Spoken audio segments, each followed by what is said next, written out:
你有冇發現一件好詭異，但幾乎冇人敢講嘅真相？你日日返工勤力做嘢，乖乖儲錢慳住使錢，以為只要夠努力就可以慢慢上車，改善生活，累積財富。但現實係，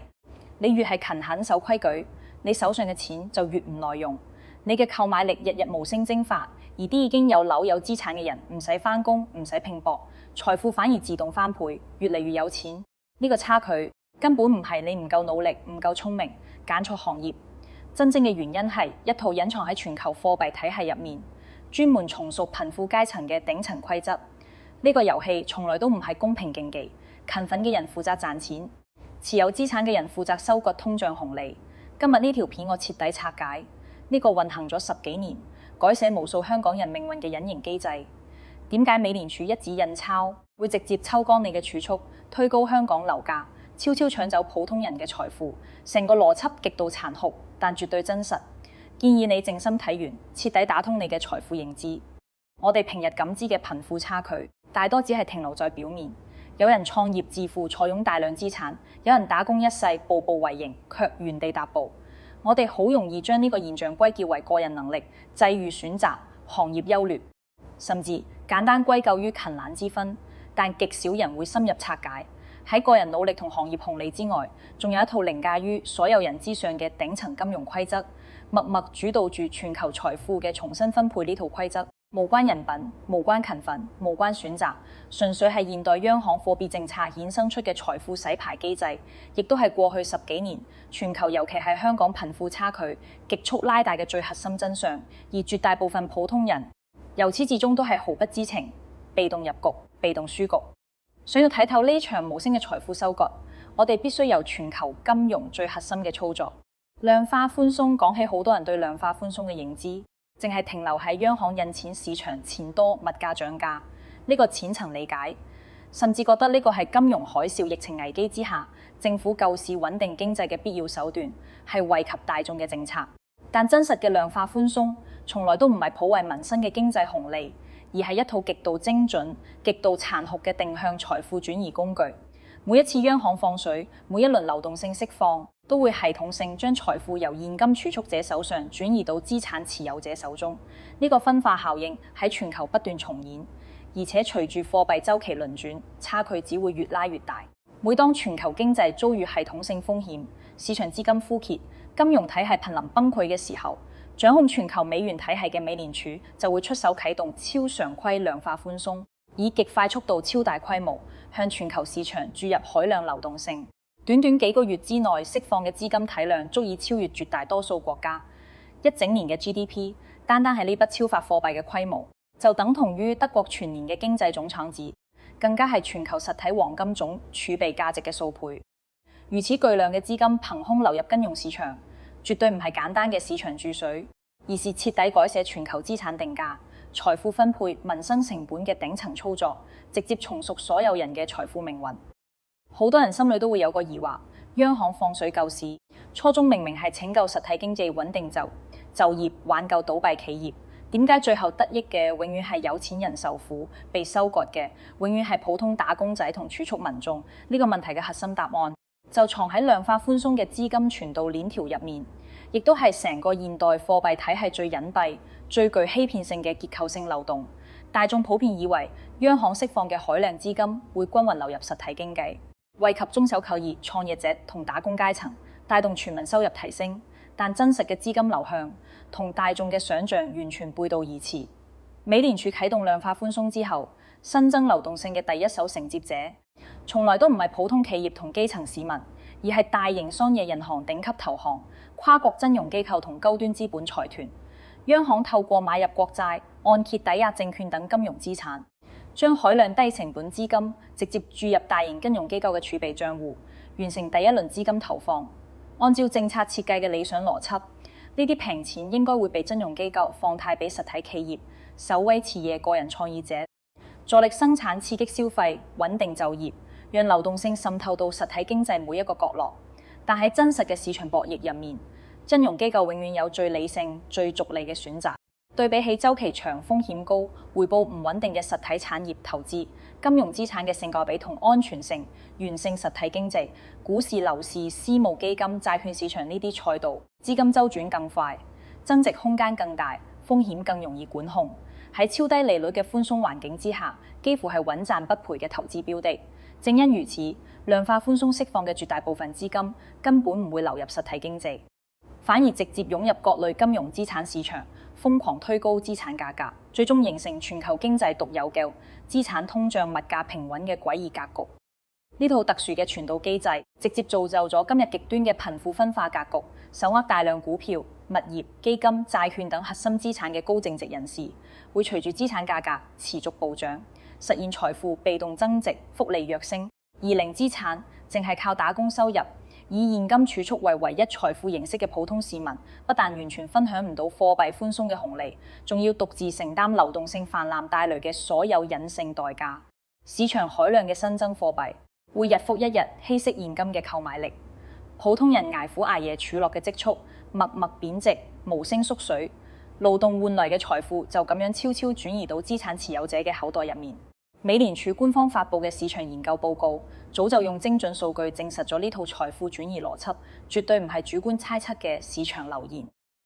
多輪量化寬鬆落地之後，美股核心指數、商業物業、高端住宅等核心資產持續飆升，全美家庭總資產喺短時間內增加數萬億美元。而呢筆巨額財富增量入面，接近80%並唔係來自實體經濟係增產、企業盈利提升、居民人工上漲，純粹係流動性泛濫催生嘅資產泡沫增值，係貨幣規則創造出嘅帳面財富，並非真實社會價值增長。更殘酷嘅分層數據徹底撕開咗量化寬鬆嘅分配本質。美國財富結構極度傾斜，頂層極少數高淨值人群掌控住全美接近90%嘅股票、基金、不動產等核心金融資產，係資產通脹嘅最大贏家。而佔據人口半數嘅底層民眾幾乎零持有規模化金融資產，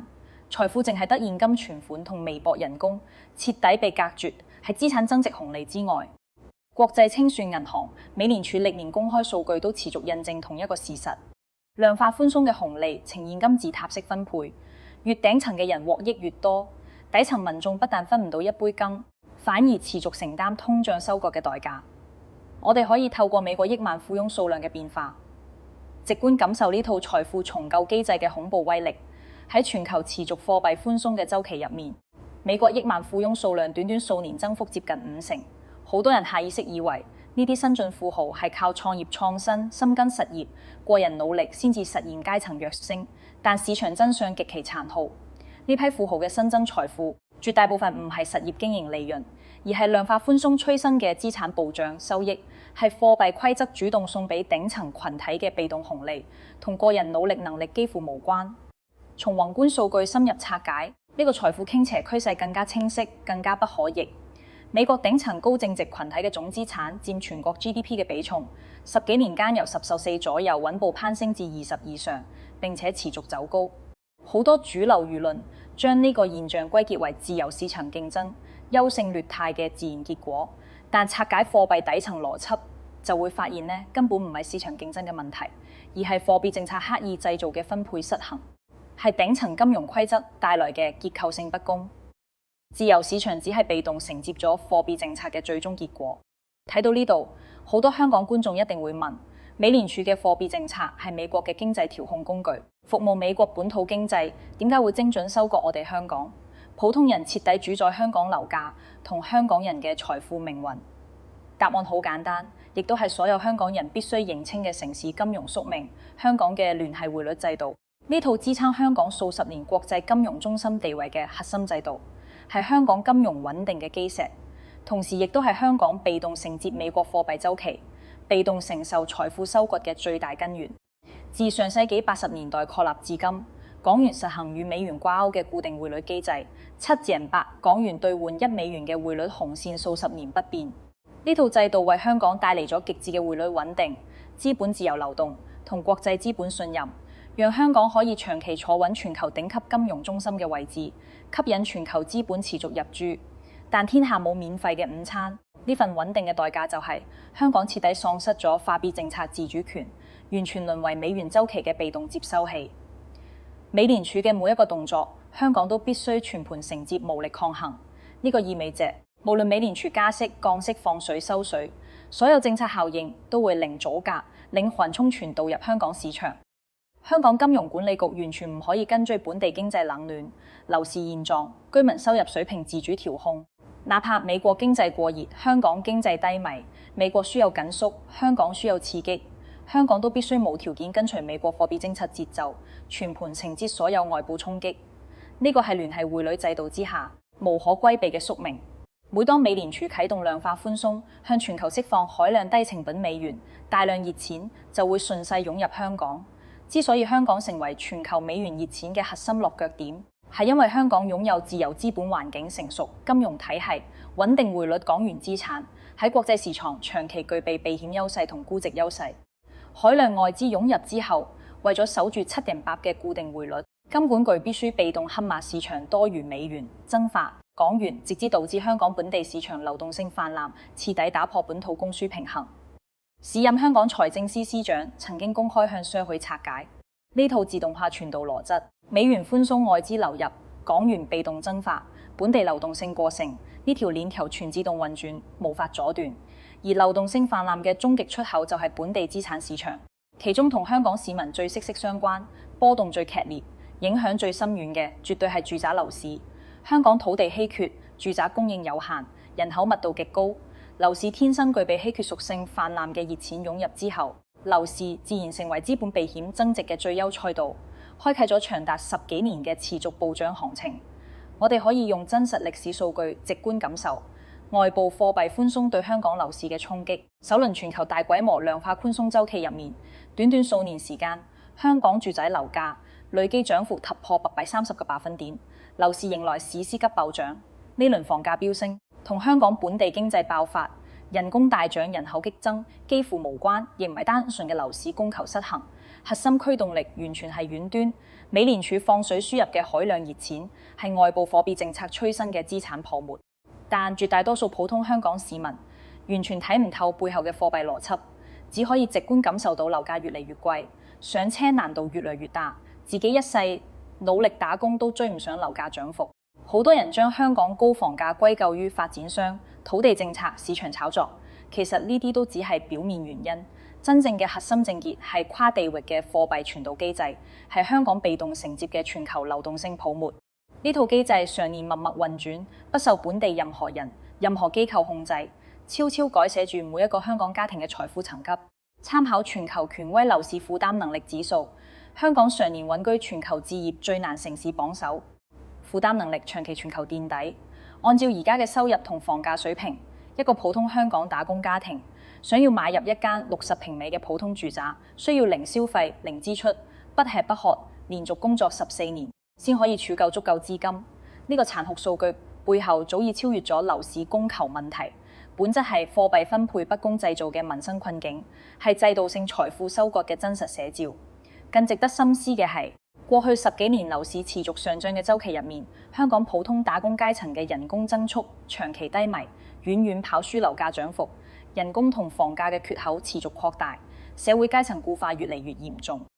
我哋身邊隨處可見呢啲真實畫面，無數香港人日日奔波勞碌、勤懇返工，將辛苦賺嚟嘅人工存入銀行，靠住微薄利息對抗通脹，堅信儲蓄可以累積財富改變生活。但佢哋唔知道，自己手中嘅現金購買力日日貶值，而一早持有物業嘅業主唔使付出任何勞動，淨係靠遠端放水帶來嘅資產增值，財富就可以輕鬆翻倍。呢個從來都唔係勤與懶嘅較量，亦都唔係個人選擇嘅對錯，而係現代貨幣體系之下資產持有者同零資產者嘅天然階層鴻溝，係頂層遊戲規則自帶嘅結構性偏差，普通人恪守嘅奮鬥準則、儲蓄習慣，喺通脹同流動性嘅結構性力量面前不堪一擊。好多人終身努力嘅終點，甚至唔及資產持有者被動增值嘅起點呢，亦都係現代社會貧富差距永遠無法自然縮小嘅核心根源。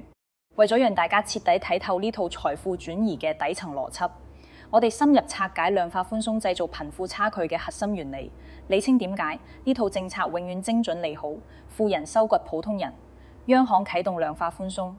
核心操作就係買入國債、按揭抵押證券等金融資產，向金融體系注入超低成本資金，第一批承接平錢嘅大型金融機構、資本財團，絕對唔會將資金投入回報慢、風險高嘅實體經紀，反而會集中掃入股票、樓市、債券、私募等核心資產，直接推高資產需求，拉升資產價格。與此同時，寬鬆貨幣環境帶嚟嘅超低利率，大幅降低咗資產持有者嘅融資成本同負債壓力。對於有資產抵押、有信用記錄、有財富積累嘅高淨值人士，可以輕鬆利用低息槓桿加碼買入核心資產，借助資產增值同槓桿複利，實現財富幾何級增長。反觀零資產、零抵押、信用背書薄弱嘅普通底層民眾，完全分享唔到低息紅利、槓桿紅利，只可以被動承受資產漲價、生活成本上升、現金貶值嘅所有壓力。英國前首相曾經公開犀利抨擊量化寬鬆嘅分配弊端，佢直言超低利率加量化寬鬆嘅貨幣政策，本質就係補貼已經上車手握資產嘅富人，犧牲透支尚未上車，淨係識儲錢嘅普通大眾。呢句極具穿透力嘅真話，極少被主流輿論傳播解讀，但卻精準點破咗現代貨幣政策嘅核心痛點。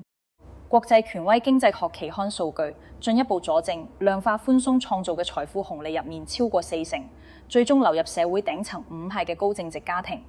呢組數據唔係民間猜測，係多國央行、國際貨幣基金組織公認嘅權威結論。我哋用一個極具共鳴嘅真實案例，直觀感受呢套貨幣機制嘅魔力同殘酷。喺利率處於歷史低位嘅週期，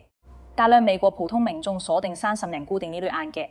以極低成本買入物業，鎖匙長期負債。後續通脹持續飆升，市場利率大幅上漲，全社會貨幣購買力普遍縮水，普通打工仔嘅實際收入持續貶值。但呢批鎖定低息房貸嘅業主，月供金額1分錢都唔會增加，完全不受加息影響。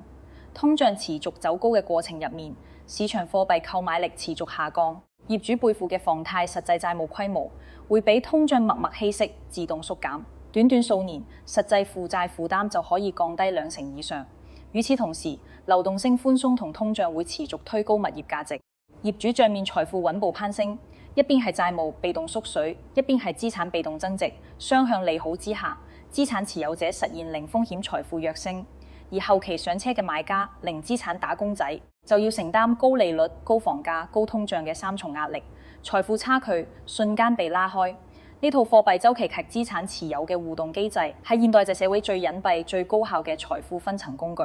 佢唔分善惡，唔論努力，唔睇天賦，淨係睇一個核心標準：你有冇持有核心硬資產？持有資產貨幣週期就會持續為你賦能，助你被動致富。持有現金，貨幣週期就會持續收割你，稀釋你嘅財富。呢套機制喺全球通用，而被動承接所有美元週期嘅香港，呢個效應被無限放大。美聯儲降息放水，流動性寬鬆嘅時候，香港銀行會同步下調最優惠利率，本地資金泛濫，樓市股市齊齊上漲，資產持有者財富暴增。美聯儲加息收水收緊流動性嘅時候，香港亦被動跟隨加息，市場資金收緊，借貸成本飆升，樓市股市大幅調整。每一輪完整嘅美元週期都會完成一次徹底嘅財富洗牌，低位持貨者實現階層跨越，高位跟風接貨者被套虧損，長期儲錢者持續財富縮水。好多人會質疑量化寬鬆係危機救市工具。金融海嘯、疫情崩盤之際，如果央行唔放水，全球金融體系會崩潰，經濟會大蕭條，無數人會失業破產。點可以一味批判佢不公？我哋必須客觀辯證看待呢套政策嘅利弊。無可否認，喺金融體系瀕臨癱瘓、實體經濟大面積停擺、企業倒閉潮、失業潮爆發嘅危機時刻，量化寬鬆係穩定市場、守住經濟底線、避免全球大蕭條嘅唯一有效手段。如果冇量化寬鬆救市，全球金融鏈條會徹底斷裂，實體經濟陷入長期衰退，大量企業結業，千萬民眾失業，整體社會經濟損失會遠遠大於貧富分化嘅代價。歐洲央行歷任行長都公開承認，量化寬鬆可以有效對沖系統性金融風險，穩定宏觀經濟，但必然會加劇社會財富不平等。呢個係救市政策自帶嘅雙面屬性，係必須承擔嘅配套代價。我哋真正要深究嘅，唔係應唔應該放水，而係點解放水，紅利永遠傾斜，頂層代價永遠由底層承擔。呢背後係一條延續數百年、極少人敢揭穿嘅貨幣鐵律。貨幣增發存在天然嘅時間差同階層差。新印發嘅貨幣從央行流出進入金融體系，傳導到實體，影響物價，需要完整時間鏈條。第一批拿到平錢嘅金融機構頂層富人，可以喺物價未漲、資產未升嘅時候搶佔最優投資機會。呢個時候貨幣購買力最強，獲利空間最大。等到資金逐層流轉到實體經濟，落到普通民眾手上嘅時候，物價早已翻倍，資產早已天價，貨幣購買力已經大幅縮水。呢個係18世紀經濟學家提出嘅貨幣分配效應，喺今日依舊完美生效。數十年數據證實，美元累計購買力縮水超80%。百年維度之下，信用貨幣持續貶值係不可逆嘅大勢。所有長期儲現金嘅人都係默默繳納緊無形嘅貨幣稅。好多觀眾睇到呢度都會問：既然儲錢一定會貶值，咁普通人直接買樓買股保值，係咪就可以規避收確？呢個睇法看似正確，實質陷入咗認知誤區。真正嘅核心問題，從來唔係買唔買資產，而係點解普通人恪守所有規則，勤懇奮鬥，老實儲錢，卻依然喺呢套貨幣規則入面持續吃虧。我哋要學嘅唔係單一理財技巧，而係睇透成個貨幣體系嘅運行邏輯，認清自己喺財富遊戲入面嘅被動位置。想要徹底讀懂當代財富格局，必須解開一個核心經濟謎題。過去10幾年，全球央行瘋狂放水，海量貨幣湧入市場。點解超市物價冇失控、暴漲，全民冇感受到惡性通脹？呢個問題嘅答案係解讀所有貧富分化、資產泡沫、階層固化嘅關鍵鑰匙。答案淨係2個字：資產。現代貨幣體系之下，央行釋放嘅海量新增貨幣，絕大部分湧入金融資產市場，而非消費品市場，最終形成資產瘋狂通脹、日常物價相對穩定嘅特殊格局。如果海量資金流入消費品市場，衣食住行全面漲價，全民即刻感受到通脹壓力，社會輿論會倒逼政策改革，財富不公嘅問題會快速暴露、快速修正。但當資金全部湧入股市、樓市、基金、債券、大宗商品嘅時候，普通民眾幾乎零感知，日常買菜購物消費為物價平穩，大家會誤以為經濟穩定、貨幣保值，完全察覺唔到自己嘅財富正在被悄悄稀釋。喺大眾睇唔到嘅金融市場同樓市，資產價格早已隨住流動性翻倍暴漲，泡沫持續累積，貧富差距不斷拉大。日本90年代嘅經濟泡沫係最經典嘅歷史佐證。當年日本央行持續寬鬆放水，海量資金湧入樓市、股市，日常消費品物價長期平穩，全民感受唔到通脹危機，但資產泡沫徹底失控。泡沫破裂之後，日本經濟陷入數十年停滯低迷。呢個案例完美印證現代貨幣寬鬆嘅特質，流動性優先催生資產泡沫，而非消費通脹。呢種隱蔽收割殺傷力更強，持續更耐，修復更難。套入香港市場，呢套機制嘅效果更加極致、更加特殊。香港冇獨立貨幣政策，完全跟隨美元週期波動。美聯儲每一次放水，都會為香港輸入海量外部熱錢。再加香港地少人多，住宅稀缺，樓市係本地最穩健嘅避險資產。雙重因素疊加之下，香港樓市成為美元量化寬鬆紅利嘅核心承接載體。樓價持續走高，資產持有者持續致富，零資產者上車門檻無限抬高，階層徹底固化。貨幣週期永遠有鬆有緊，有水放就有水收，有泡沫就有回調。呢係金融市場永恆規律。美聯儲寬鬆放水製造資產泡沫之後，一旦全球通脹失控，就會即刻啟動加息縮表，收緊全球流動性，開啟新一輪市場洗牌。加息週期之下，全球資金急速收緊，融資成本飆升，資產價格快速回調，前期累積嘅資產泡沫快速破裂。香港市場會全盤承接呢輪收緊衝擊，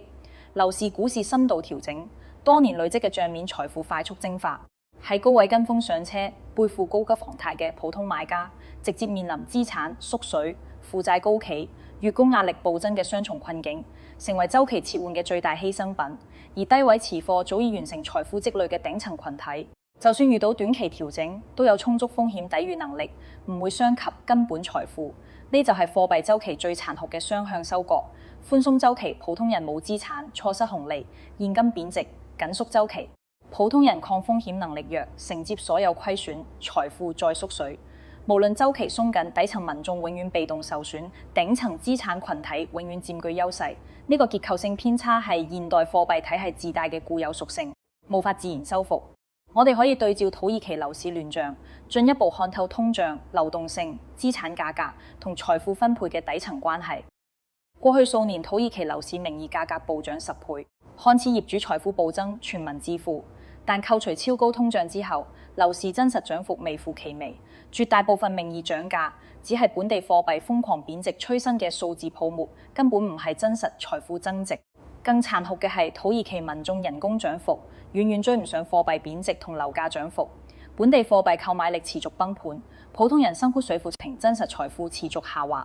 就算手握漲價物業，都無法兌換真實購買力，財富泡沫一戳就破。呢個案例印證咗核心真相：單純資產漲價唔等於社會財富增長，多數資產上漲只係貨幣超發嘅數字遊戲，係財富再分配工具，唔係價值創造。香港雖然冇土耳其咁極端嘅惡性通脹，但底層邏輯高度相似。香港樓市10幾年長牛行情，核心驅動力唔係本地經濟爆發、人工上漲、居住需求激增，而係美元流動性持續輸入貨幣超發催生嘅資產通脹。樓市增值紅利大都係貨幣規則饋贈，唔係真實社會價值增量。長期儲現金、靠人工揾食嘅普通人，10幾年嚟一直默默被收割、被動讓利。呢度必須糾正一個全民最致命嘅認知誤區。好多人以為銀行存款數字唔變，財富就冇減少，只要唔投資、唔負債、唔買樓，就可以穩守財富、規避風險。但財富嘅真正定義從來唔係賬戶入面嘅數字，而係數字可以兌換嘅商品、服務資源同生活品質。存款數字不變，但購買力逐年縮水，可以買到嘅嘢越嚟越少，本質就係持續虧損。呢種無聲收割最隱蔽、最無痛、最不可逆。數十年週期證實，美元、港元等主流信用貨幣購買力長期走低，係既定事實，係央行貨幣寬鬆嘅必然結果。所有信用貨幣天生自帶貶值屬性，而土地、核心物業、優質股權等稀缺硬資產天生具備對抗通脹、鎖定購買力嘅能力呢，亦都係資產持有者可以長期跑贏通脹、實現財富增值嘅核心原因。除咗貨幣週期傳導漏洞，量化寬鬆仲有一個極少人關注嘅結構性缺陷，進一步放大貧富差距。呢個漏洞嘅核心載體就係商業銀行，大眾認知嘅貨幣鏈條係央行放水、銀行放貸、實體增收、全民獲益。但真實鏈條存在天然斷裂。央行將海量資金注入商業銀行之後，銀行手握巨量低成本資金，理論上要投放實體經濟，助力企業同民生。但商業銀行嘅核心目標係盈利同避險，而非服務實體。對比週期長、風險高、變數大嘅實業投資、炒作金融資產、樓市、股市嘅風險更低，收益更穩，操作更簡單。因此，量化寬鬆釋放嘅大量資金一直停留喺金融體系內部循環套利，根本唔流入實體經濟創造就業價值。呢就解釋咗點解多輪放水之後，普通人感受唔到實體經濟改善，只見到金融泡沫加劇、貧富差距拉大。呢個結構性漏洞係全球貨幣政策嘅通病，亦都係量化寬鬆無法普惠民生嘅核心症結。政策初衷係激活實體普惠大眾，但金融機構嘅逐利天性令紅利徹底跑偏，最終形成金融市場狂歡、實體經濟平淡、普通民眾買單嘅固化格局。呢套機制無關道德對錯，唔係個別機構違規，而係整套金融體系規則天然決定嘅結果。回歸香港本土，我哋必須客觀看待聯繫匯率制度嘅利弊。呢個係每一個香港人都要讀懂嘅城市金融宿命。聯繫匯率係香港國際金融中心嘅核心基石，數十年嚟為香港帶嚟穩定匯率、自由資本、海量外資，支撐香港穩居全球頂級金融中心。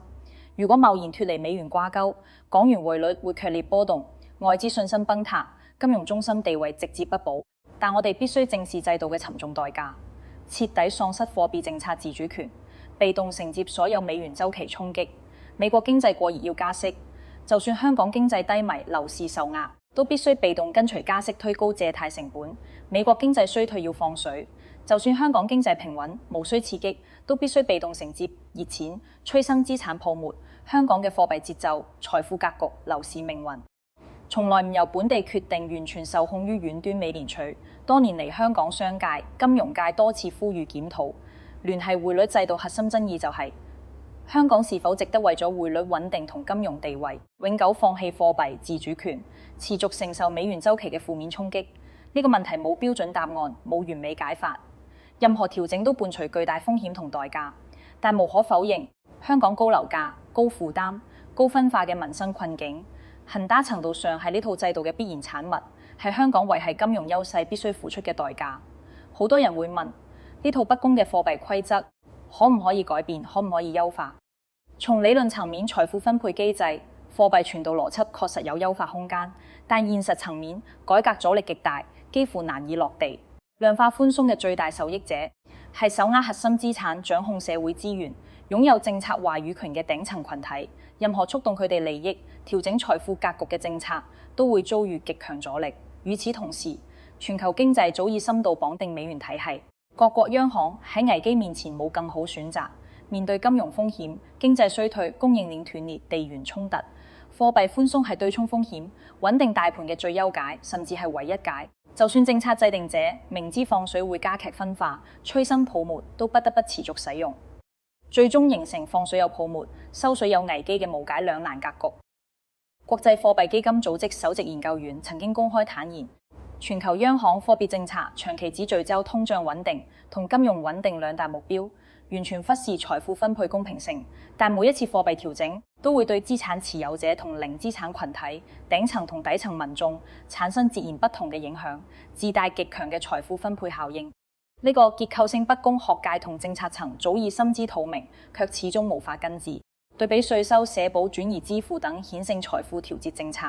量化寬鬆係最隱蔽、最無聲、最無監督嘅隱形稅收。常規稅收需要議會審批、公開公示、全民監督、透明可控；而貨幣寬鬆嘅財富收割，無需審批、無需投票、無需任何人確認，淨係靠購買力悄悄變化就可以完成全民財富重新分配。絕大多數人終身都察覺唔到自己被收割。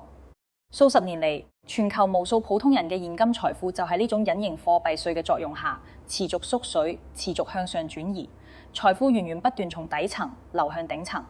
呢種無聲嘅財富掠奪，冇強制、冇暴力，純粹依靠制度規則運行，係現代社會階層固化、貧富差距持續擴大嘅核心隱形推手。好多人會提出替代方案，既然放水會製造不公，央行直接派錢俾全民，精準惠及普通人，係咪就可以實現財富公平？呢個思路看似合理，實則陷入新嘅政策兩難。政府直接向民眾派發現金，讓資金流入消費市場，確實可以短期普惠大眾，縮小貧富差距。但呢種財政貨幣化操作會直接引發全民感知嘅消費通脹，衣食住行全面漲價，民生成本飆升，觸發強烈嘅社會輿論壓力。而傳統量化寬鬆將通脹鎖喺資產市場，大眾感知微弱，社會阻力更少。呢就係央行嘅終極兩難。想要財富公平，就要承擔全民通脹嘅民生代價；想要物價平穩，就要接受資產分化嘅結構不公。金融世界從來冇兩全其美嘅免費午餐。經過數十年多輪貨幣寬鬆，全球金融體系已經累積海量泡沫，形成根深蒂固嘅放水依賴。量化寬鬆如同止痛藥，危機時刻可以救市維穩，但長期濫用只會令泡沫越積越多，風險越嚟越大。一旦快速收水加息，資產價格暴跌，金融市場震盪，債務風險集中爆發，直接威脅全球金融穩定。早前全球加息週期入面，英國國債瀕臨失控，美股、港股大幅回調，全球樓市集體降溫就係最直觀嘅風險體現。而呢種放水即泡沫、收水爆危機嘅僵局，短期之內根本無法打破。普通人只可以認清規則，順勢調整，主動避險。聚焦香港呢座城市嘅金融困境更加特殊，更加無解。香港地處中美兩大經濟體之間，貨幣錨定美元，貿易依託內地，地緣金融位置極度被動。美聯儲每一次政策變動，全球每一次地緣衝突，每一輪流動性波動，都會全方位傳導入香港，令香港成為全球貨幣週期嘅核心承壓點。香港嘅金融優勢繁榮紅利嚟自中西資本交匯嘅核心區位，但同樣嘅區位都令香港徹底喪失經濟貨幣自主權，被動承接所有外部金融波動。香港高房價、高分化嘅格局，從來唔係單純嘅本地市場問題，而係全球貨幣體系同地緣格局共同造就嘅城市宿命。睇到呢度，好多人會覺得悲觀，規則不公，無力改變，努力無用，普通人嘅奮鬥仲有意義嗎？我想同大家講，拆解呢套殘酷規則，絕對唔係叫大家躺平放棄否定努力，而係幫大家跳出認知盲區，睇透財富真相。告別盲目奮鬥、被動吃虧，喺既定嘅遊戲規則入面，做出最優選擇，守住自己嘅財富。我哋必須認清一個現實：普通人冇能力改變頂層貨幣規則，冇能力主導全球金融體系，冇能力對抗美元週期。我哋永遠係規則嘅接收者、市場嘅參與者、週期嘅承受者。但我哋可以透過提升認知，睇透週期順勢而為，擺脫無知識虧損，喺不公嘅結構入面守住奮鬥成果，打破階層枷鎖，實現財富穩步增值。絕大多數人嘅財富虧損唔係輸喺唔夠努力，而係輸喺認知錯位。一直用工業時代努力儲錢、慳錢積累嘅舊思維，應對金融時代貨幣貶值、資產分化嘅新規則。工業時代勤奮可以致富，貨幣時代淨係識勤奮唔識守財。所有奮鬥成果都會被通脹無聲收割。我哋要分清，努力返工、踏實奮鬥，永遠係普通人積累第一桶金、安身立命嘅唯一根本，絕對唔可以放棄。但與此同時，必須配套資產思維、週期思維、守財思維。勞動負責創造財富，資產負責守住財富，二者缺一不可。只奮鬥不理財，只儲錢不佈局，再多年嘅努力都會被貨幣週期慢慢消耗。回顧香港10幾年財富變遷，能夠成功跨越階層、擺脫貧困、實現財富躍升嘅普通家庭，唔係因為佢哋特別聰明、特別努力，而係佢哋更早睇透貨幣週期邏輯，提前佈局核心硬資產，用資產對沖通脹，守住勞動成果，分享全球流動性紅利。呢個唔係投機取巧，而係認清規則之後嘅順勢而為。最後，我哋總結呢套不變嘅貨幣規律，幫大家建立清晰嘅財富認知。第一，全球貨幣寬鬆底線持續上移，每次危機過後，放水力度只會更大。貨幣長期貶值係不可逆大勢，現金保值能力持續弱化。第二，財富分配永久傾斜資產持有者，零資產重儲蓄嘅群體，永遠係週期入面嘅首選者。第三，香港作為聯繫匯率制度下嘅金融城市，永久被動承接美元週期波動，樓市股市走向由遠端貨幣政策主導，本地供求只係次要因素。而家全球金融已經進入新一輪週期切換，地緣衝突持續，能源價格波動，通脹反覆，各國央行再度轉向寬鬆。新一輪嘅資產通脹、財富重構、階層分化已經悄悄開始，新嘅財富差距正在默默拉開，但絕大部分普通人依然懵然不知，仲係用緊舊儲蓄思維，被動等待收割。最後留一個值得大家終身思考嘅問題：喺呢套長期運轉、結構性傾斜嘅貨幣規則之下，你嘅財富佈局、理財習慣係企喺持續貶值嘅現金一邊，定係企喺長期抗通脹、穩增值嘅資產一邊？你日日辛勤奮鬥嘅成果係被貨幣週期持續消耗，定係被時代規則持續賦能？呢個問題冇標準答案。每個人處境、風險承受能力、人生規劃都唔同，但絕對值得每一個人認真復盤、深度思考，睇透貨幣週期，認清財富規則，讀懂時代邏輯，唔係為咗焦慮迷茫，而係為咗清醒前行。喺無法改變嘅頂層結構面前，認知就係普通人最大嘅財富、最強嘅底氣。如果呢條片幫你撕開咗貨幣收割嘅真相，解開咗多年嘅財富困惑，讀懂咗貧富分化嘅底層邏輯，真心請大家點讚、收藏、轉發，等更多香港人跳出認知盲區，避開財富陷阱。歡迎大家喺評論區留言交流，分享你對貨幣週期、資產配置嘅睇法。我哋互相學習，共同進步。記得訂閱我嘅頻道，開啟小鈴鐺，後續持續拆解全球金融底層邏輯，分享貼合香港人嘅財富思維，帶你精準捕捉每一輪時代財富機遇。